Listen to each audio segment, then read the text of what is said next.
This is iFIBER 1 News. Here are today's top stories. Investigators have identified the suspects in Thursday's drive-by shooting in Lakeview. A ski resort in Idaho had to close this week after getting too much snow, more than 3 feet in a few days. A piece of history in Bend, Oregon is gone after a nearly 70-year-old gym collapsed due to snow. From the iFIBER 1 newsroom, this is iFIBER 1 News, and it starts now. Investigators have identified the suspects in Thursday's drive-by shooting in Lakeview. Deputies responded to several reports of shots fired about 2:15 p.m. near the section of State Route 28 that runs through Lakeview. Witnesses and the Sheriff's Office surveillance cameras helped deputies track the suspect's vehicle to a home on Linden Road Northwest.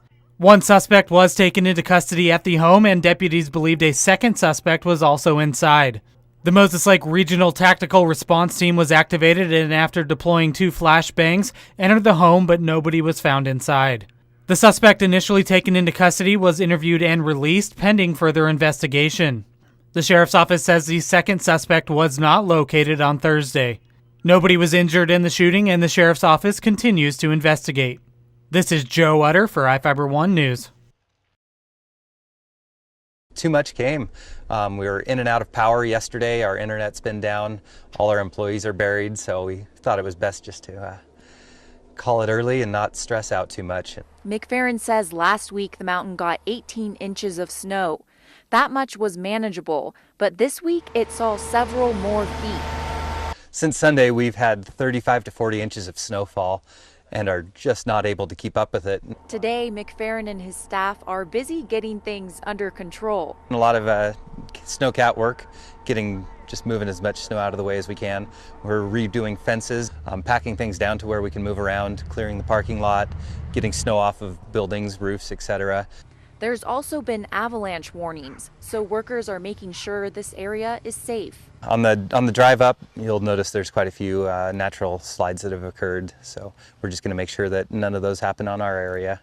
It's easiest to go ahead and break them off using explosives to where they're a non-issue. McFerrin says once the mountain reopens, this snow will make for great skiing conditions. And there's tons of untracked powder all over the mountain and more terrain than anybody can touch.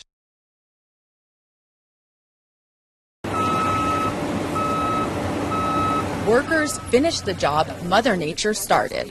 Looked online to see what happens. I guess nothing lasts forever, so. After heavy snow collapsed the Kenwood Elementary School gymnasium roof. This has probably seen, many dozens of big snowstorms in its life, and every one of them makes it a tiny bit weaker. The roof caved in early Thursday. No one was in the building, but it prompted district-wide school closures to inspect each roof. So all of our buildings are regularly maintained. We've been up on the roofs of these buildings, and the buildings are all built to code at the time, and then if there's any infrastructure changes that are made, those are also made to code. Because of the era it was built, it's a serious issue. Parents of students voiced their concerns at the demolition. No way there's not asbestos, tile, and other things in that building. You can't just implode a building full of asbestos. It gets airborne. People get asbestosis, all the other diseases that come along with that. So it's a big decision to just knock down a building. Authorities say the damage was beyond repair. Memories spanned generations as the crowd watched the building come down. I remember a lot of good memories with my friends and just learning a lot. And I had PE and I did assemblies and it was just so much fun. I miss it still to this day.